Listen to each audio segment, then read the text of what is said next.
Welcome back to Spinning the Past. Today I want to just show you some different preps of flax and also make you aware that there are different shades or colors of flax and you need to be aware of that before you start your project. So this is my beautiful, from my garden, this is my Longline Flax that I grew. This is my second year at this new house. It takes a while to get the soil amended to where it needs to be. I just want to show you. So I didn't put this in a fancy braid. This is a commercial one. This is called a strick. And it's had lots of bumps and everything, so it's kind of gotten a bit fuzzy. Maybe one day I will get brave enough and I will take this, undo this, and I will show you how I prep this. So it's very similar to the way I showed you the other day, where I take just a thumbnail and I take that and I comb it through and I get any of these fibers, the shorter fibers, out. Okay, but this is long lines. You can see how long it is. You can't even get it on the camera. So this is half of it. So it's a nice long fiber. Well, why do I want long fiber? The longer the fiber, the stronger the thread is. And two, the longer the fiber, the fewer joins I have to make. Joins in flax makes kind of a little lump there. So I really don't want many lumps. If I have lump, because they're short fibers, that's going to make a textured yarn. And this is what a textured yarn in linen would look like right here. This is either done from, somebody didn't take out the shorter fibers. So let me go back. This is, okay, so this is the trash. When I finished prepping this is the trash that was left over. This is called tow, T-O-W. It's short, it's gnarly, different lengths. You can see it kind of, if that came into this, then I would get this kind of textured yarn. Nothing wrong with this, not criticizing this. This is just a textured yarn. Lovely, lovely, lovely. Could use it for all kinds of things that I don't mind to be a little textured, lumpy, bumpy. Lots of applications. Remember, there's no waste, there's just repurposing. But for mine, because I have to spin thread, and you know, especially for bobbin lace, where the thread is the star, pretty much, it needs to be as smooth as possible. So this is the toe, this is the waist, and then this is the final product. Would be a strick. This is my homegrown one. I'm very proud of it because it took a lot of work to get to it, to get to this point. I lost a lot to get to this point. But I also want to show you here a color variation. So I'm not sure it shows up on camera here, but this is not the same color as this. That's the thing about flax, is controlling the color. So one way that they make control color is they would bleach it all, so it would all be white, or they would they would dye it to be a uniform color, because the natural ones have very different colors. You can see this one is grayer than these. These are more golden. This is really gray. You can see the difference in color. So when you buy flax for a project, buy enough that is of the same shade. And if you go to a commercial place to buy it, they should put the same shades together. You know, when they buy it, they should pretty much be all the same shades. But even within commercial, so this is one company that sells flax versus this is a different company that sells flax for spinning, and you can see the difference as well. So even it's hard to even mix companies that sell it. You'll get a different color, natural color. So this got in here by accident. This is the one I did the other day. So this is the color I did the other day. So I got out this morning and I realized I cannot blend these into a same single thread because these are different colors. So I need to find the match, the mate to this. So somewhere in my stash I have the strip where this came from, but I will find that. Another thing I want to share with you today is different preps you can get for flax. You can get, this is Longline, but it's not put in a strip like this. They call this Longline. But the fibers are not that long, so I would not call this Longline. Longline really needs to be 24 inches or longer.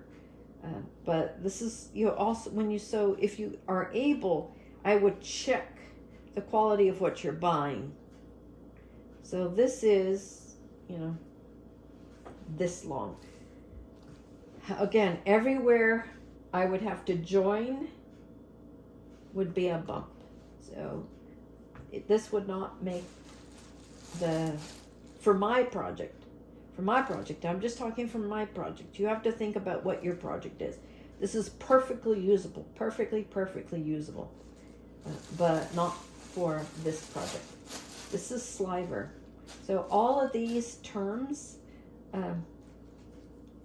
come from when they prep the fiber for spinning. At different stages, they call it different things. So the Sliver is, you know, about that long. Well, so they overlap it. So you need to kind of pull it apart and pull it apart until you get uniform. So it's a bit shorter, about 6 inches long, 4 to 6 inches long. Again, I would, you know, the prep for this would be the same. I would still comb it out. I wouldn't do it as is. You see all the little snarls and everything that I would still, even if I wet spun this, which means I use water and I smooth it down, I'm still going to get a bit of a textured yarn. And there's nothing wrong with that. There is nothing wrong with that. Just not for my project. And then this is called Superfine Flax Top.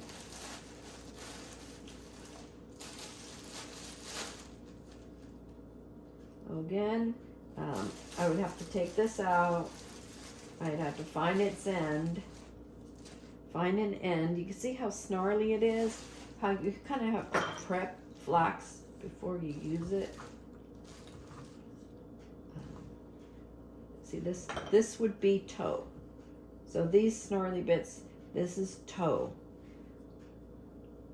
And this goes on my floor, bing. That's where it goes until I collect it and it goes into a receptacle. And I use it for other things. I use it for blending. I use it, sometimes I use it in my garden. Sometimes I use it as a fire starter. So this is, again, I'm pulling it from both ends till I find the true length of it. Okay. So it is about, I would say about 18 inches, which is not bad. Not bad at all. But again, there's a color variation. And then this other one that I did the other day, you can see there's a color variation.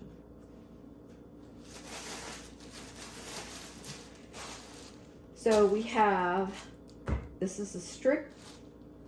We have something they call Longline, but it was only about 10 inches long. We have something they call Sliver, which was about 4 to 6 inches long. And we had this one, which was about 18 inches long. So there's flax top, we have Sliver, we have, they call this Longline Flax, but it's not in a braid. If you want, you know, the traditional distaff like this that I have, then I would, personal opinion, okay, I would get a strip like this, and then do the processing coming out, and then you can put it on a distaff like that. You can spin toe. There's other ways you spin if you're spinning Sliver and everything, because the fibers are too short to go around. So you need something that's going to be long enough to wrap around this. So it has to wrap all the way around it. So that's how long it needs to be. So mine should wrap around it. It's hard to do one-handed. So yeah, it would wrap around one-handed. These do come out. They're supposed to come out like that. There we go. Something like that. So I have to get going on this project, but I just want this morning to show you the difference between a strick, and we talked about longline, we talked about sliver, we talked about top, we talked about toe, we talked about changes in color. And why is that? Just a quick answer today, we'll do it in a different video, is how it was retted, the genus, the species of the flax is in there as well. But I want to get some people who really know what they're talking about flax. There's some people that I'm trying to get on my podcast who just deal with flax exclusively, and I'd like to get them on my podcast. And the podcast is in production. I'm trying to get a graphic designer to do that, and once I can get that graphic, then I can start doing some recording, and hopefully we can get some people on there. My idea is to get guests on there, and we will talk with people all over the world who love fibers, who love spinning, who love historical spinning in particular, and like technical spinning, but it's all things fiber arts that are going to be on that podcast, which will be the same name as this channel, is Spinning the Past. Thank you for joining me today, and I'll catch you next time on Spinning the Past.